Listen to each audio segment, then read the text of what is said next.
You're listening to my cousin DLils on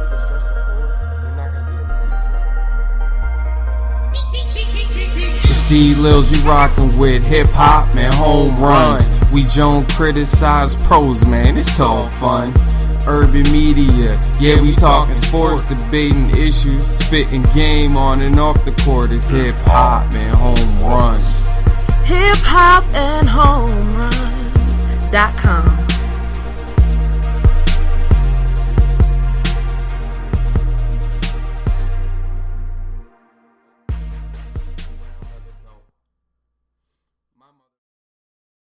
It's your boy DLils. This is hiphopandhomeruns.com.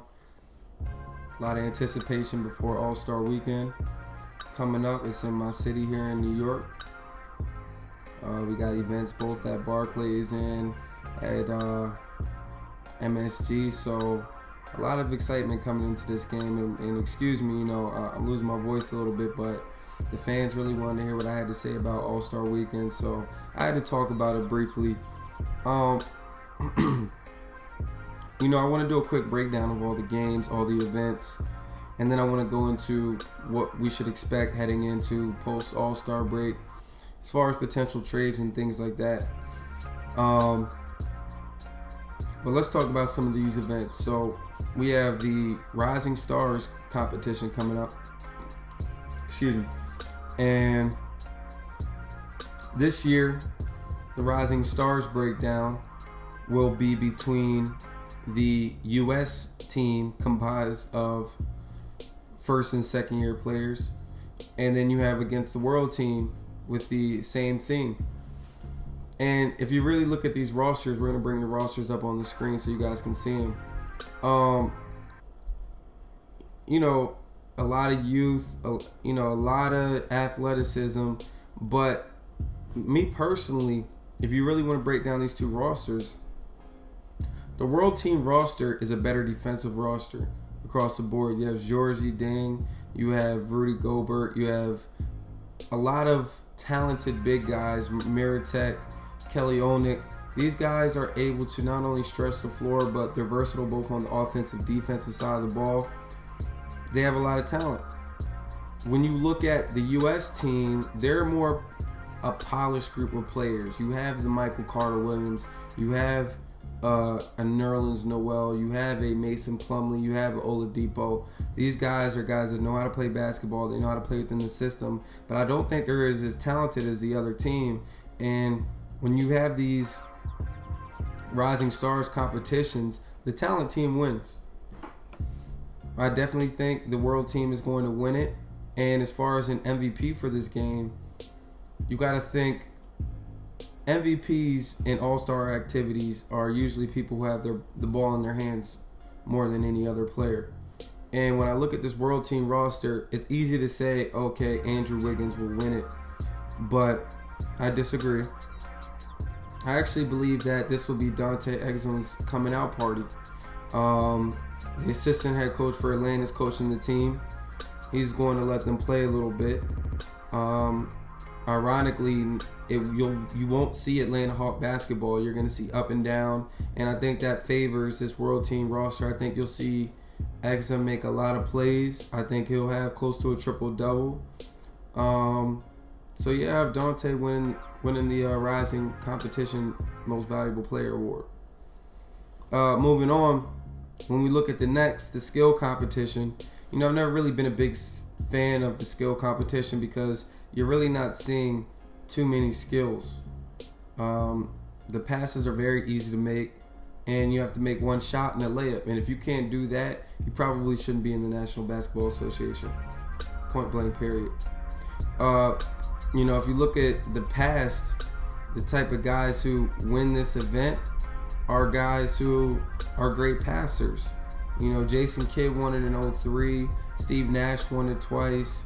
Even D Wade won it. Steph has won it. Tony Parker, Damian Lillard has been involved in the last 2 wins. So getting guys who really know how to pass the basketball, and most importantly, you're getting guys who can make that three-pointer. Because if you're unable to make that three-point shot and it's going to affect your time, you will not win this event. You need to be able to stop, pop the three, and be able to hit those bounce passes on target. So if we look at this year's event and this year's participants, they're changing the style so that each player will be playing against another person, kind of like a bracket format. If I look at the brackets, I see Teague making it out of one side, and I see Kyle Lowry making it out of the other side.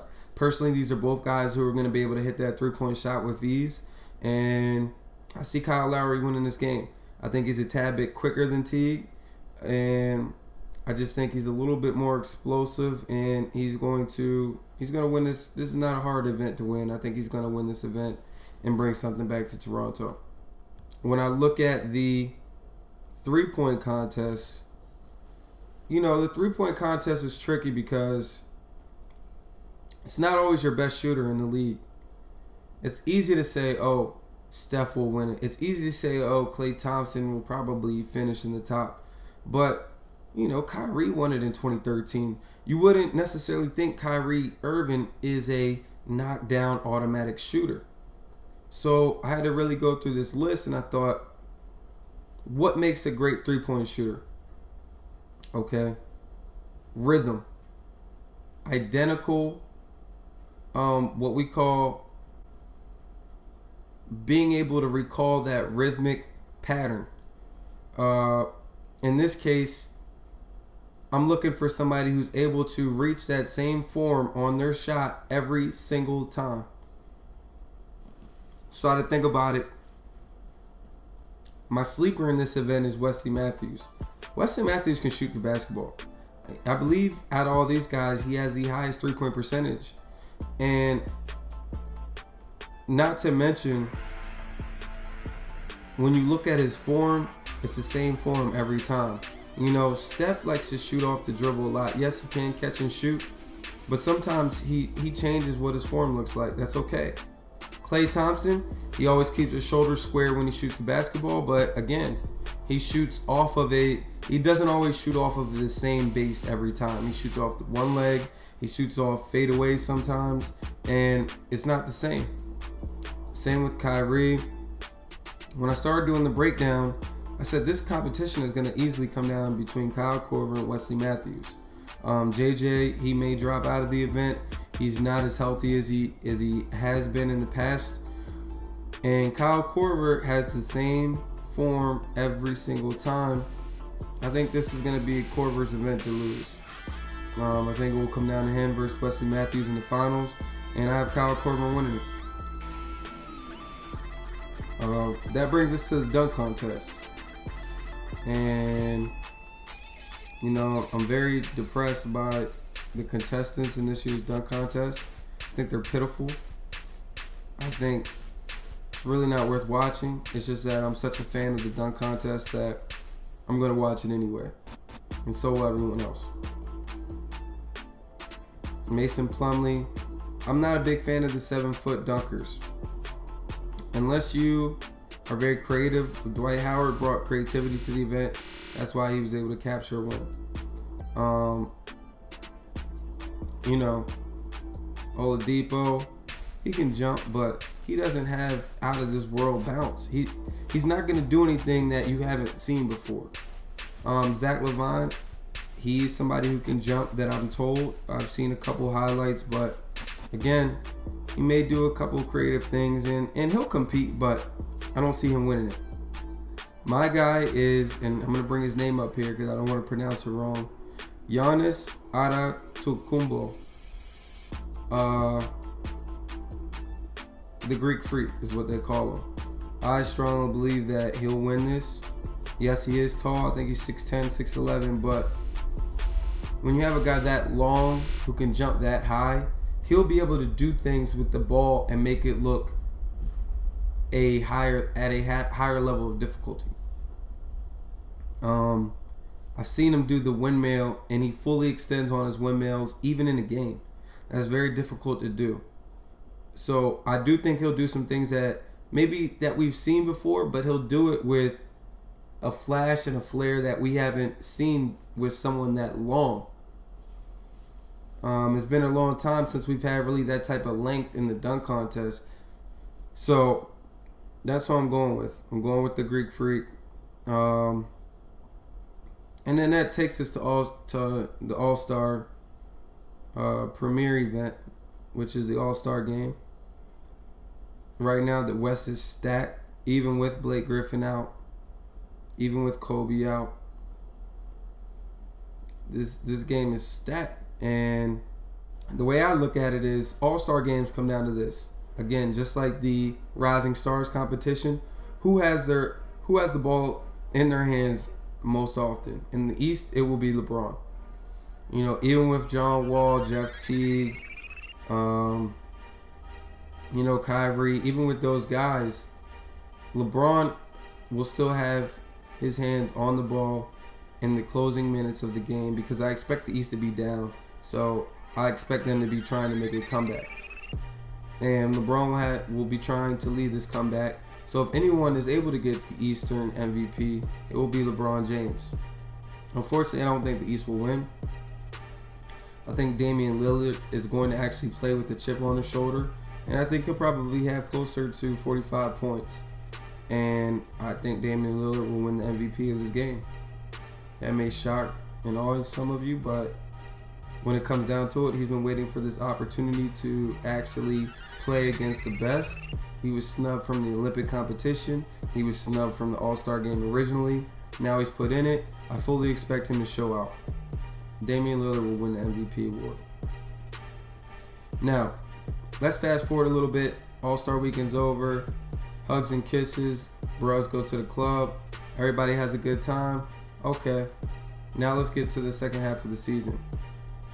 These are my 3 trades that are likely to happen or need to happen in the NBA heading into the second half of the season. Now, let's talk about Thaddeus Young. Thaddeus Young, he's leaving Minnesota one way or another. He's probably the most valuable asset on the market right now because he's playing on a losing team that's still in the midst of rebuilding. And he's playing a position where he's filling in kind of that Kevin Rowe position that, that kind of stretch forward, but he's not really a stretch forward.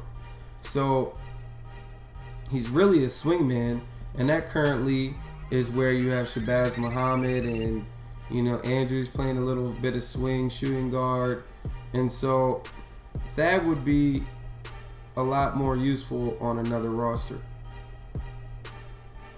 So it's going to go to the highest bidder. If you look at some of these teams, who comes to mind first? Well, New Orleans comes to mind because they need a versatile swing forward. They're about a game and a half outside of the 8th seed.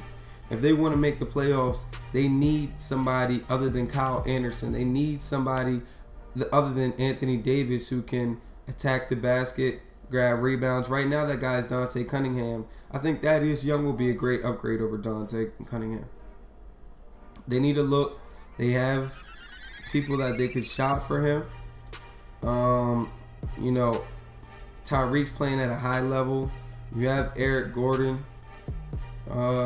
You have a few pieces that I think that you can afford to give up in exchange for Thaddeus Young.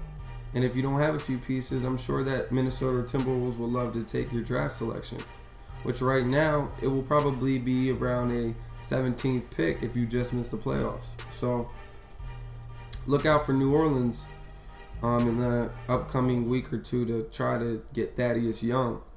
Also, the Wizards need some depth in that second unit. Thaddeus Young will play big minutes down the stretch for Paul Pierce, who's aging, and on any given night he's giving you 2 to 3 points and 1 assist. Thaddeus Young is going to give you a lot more production than that. He may not be able to give you that clutch basket that Pierce can deliver in the playoffs, but he's going to give you minutes that Paul Pierce can afford to miss for right now. Another very valuable player that's playing on an invaluable but a more of a devalued roster, CJ Watson. He's in the last year of his contract. Solid backup point guard. A number of teams need a backup point guard right now. And you have David West, who has 2 years remaining on a contract, and I think next year he's due to make $12.6 million. And maybe a little bit too much for what he's able to provide for the Pacers right now. Plus, the Pacers are in rebuild mode. Without Lance, Paul George coming off an injury, I think they can afford to give up David West. So, potential suitors, I think the LA Clippers would be a potential suitor. They can shop JJ Redick and Big Baby for David West and CJ Watson. That automatically upgrades the Clippers, giving Chris Paul a valid point guard option off the bench, giving, Blake Griffin and DeAndre Jordan a valid big man who can not only play with his back to the basket and give you 8 to 10 points a game, but he's tough. He's going to get his team some added toughness that they need. So I think the Clippers really need to take a look at trying to bring in CJ Watson and David West. Another potential suitor, OKC. OKC has been rumored to be looking to shop Jackson for a while now. He would be a great addition to the Pacers. They would be able to move Hill to the 2 and allow Randy Jackson to play the 1 and give you a really strong scoring backcourt. In addition to bringing Jeremy Lamb, who may end up being better than Lance down the stretch and be great once Paul George comes back. You're going to have a very tall lineup. So, on the flip side, OKC could really use a solid backup behind Russell Westbrook, who is not necessarily looking to take a lot of shots, just run the offense. As well as somebody to back up Serge and Kendrick Perkins down there. Adding David West to that front court with Adams, that puts them right in the mix. Plus, they're right outside the playoffs right now. I think that would be great for them. Speaking of Lance, he's currently on the Bobcats. They're a playoff team, but, Lance is providing little spark, and they need more value at that position. They need more value at the point guard, being that Kemba's hurt, and they need a good shooting guard coming off of the bench. Right now, the Nets can provide that. This trade has been rumored for a while. He'd be going back home to Brooklyn, but you can do a straight-up swap for Joe Johnson and Lance Stevenson. It would allow a veteran presence to come on the the Charlotte Hornets. And, he would be able to gel a little bit with that team. Miami needs a Lance type of player badly to back up D Wade, to help D Wade, give him some breather, some extra minutes on the bench as they go towards a playoff run as well. Portland sits number 4 right now in the West. They are a good team, but I'm not sure with what they have on the roster right now that they can truly compete in the playoffs. So, and their bench is extremely weak. If you add Lance to that bench, that may put them where they need to be in the West. And they have some assets in Blake. You have CJ Cullum, Thomas Robinson. They probably would need to get a third team involved, but it's certainly worth the risk of bringing Lance in and bringing that defensive intensity off of the bench. So those are some trades, some potential GM moves that I think need to be made. And again, I'm looking forward to All-Star Weekend. I hope you guys are too. Thanks for listening. It's hiphopandhomeruns.com.